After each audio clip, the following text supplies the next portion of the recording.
সবাই বিভিন্ন রাজনৈতিক দলের মত পার্থক্য থাকলেও বৃহত্তর ঐক্য গড়ে তুলে স্বৈরাচারের বিরুদ্ধে আমরা আন্দোলন করে স্বৈরাচারের পতন আমরা ঘটিয়েছিলাম।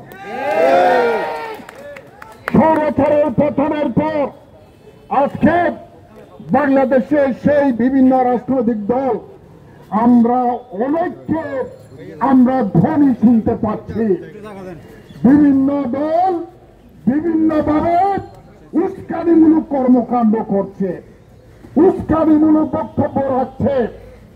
আমরা দেখতে পাই বিএনপি সহ বেশ কয়েকটি দল 17 বছর স্বৈরাচারের বিরুদ্ধে আন্দোলন সংগ্রাম করেছে।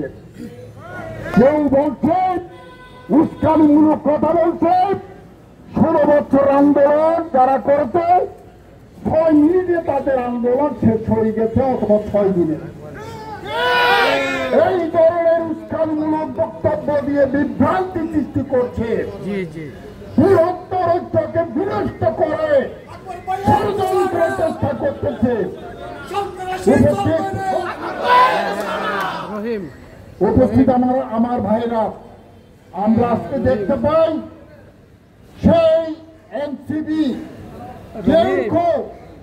বিভিন্ন জায়গায় বিভিন্ন বক্তব্য দিয়ে বিভ্রান্তি সৃষ্টি করছে।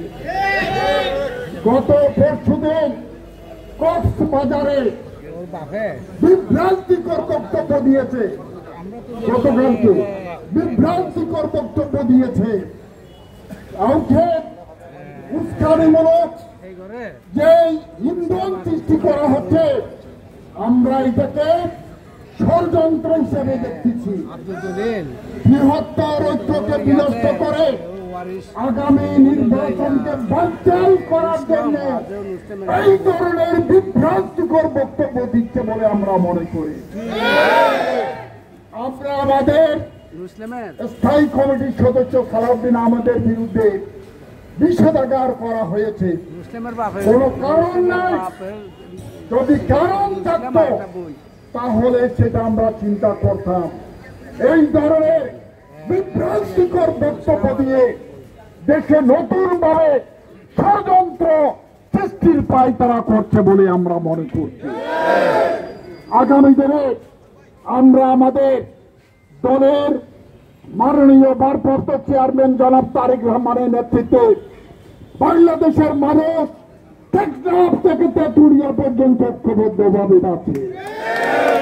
যেই কোনো ষড়যন্ত্র মোকাবেলা করার জন্য আমরা যেই কোনো মুহূর্তে আমরা রাজপথ ঐক্যবদ্ধ থাকবো ইনশাআল্লাহ। আগামী দিনে দেশ নেত্রী বেগম খালেদা জিয়া, শহীদ প্রেসিডেন্ট জিয়ার আদর্শে আমাদের নেতা জনাব তারেক রহমানের নেতৃত্বে একটি সুষ্ঠু নির্বাচন যেন হয়, আমরা শান্তিপূর্ণভাবে আমরা অপেক্ষা করছি। সরকার নির্বাচনের তারিখ ঘোষণা না করলেও মাস ঘোষণা করেছে। আমরা আশা করছি আগামী রমজানের আগে নির্বাচন হবে। কেউ সেই নির্বাচন বানচাল করার জন্য বিভিন্ন ধরনের বিভ্রান্তিকর প্রতিহিংসামূলক বক্তব্য রেখে আমাদের ঐক্য বিনষ্ট করছে, ষড়যন্ত্র করে দেশে একটু অরাজকতা পরিস্থিতি সৃষ্টি করছে। তবে আমাদেরকে বুঝতে হবে অনেক ষড়যন্ত্র হবে, আমাদেরকে ঐক্যবদ্ধ থাকতে হবে। সবাই আমরা ঐক্যবদ্ধ থেকে আগামী নির্বাচন পর্যন্ত সবাইকে সব সহ্য করে আমাদেরকে আমাদের অভিষ্ট লক্ষ্যে পৌঁছে যেতে হবে। আগামী আন্দোলন সংগ্রামে সবাইকে ঐক্যবদ্ধ থাকার আহ্বান জানিয়ে আমি আমার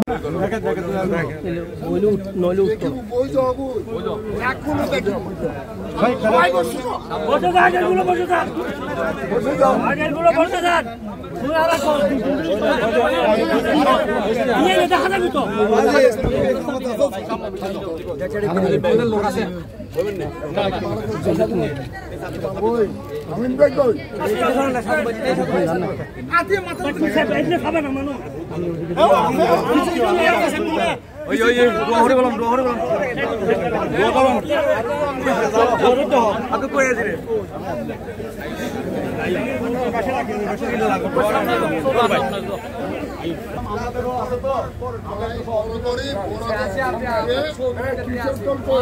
যাই না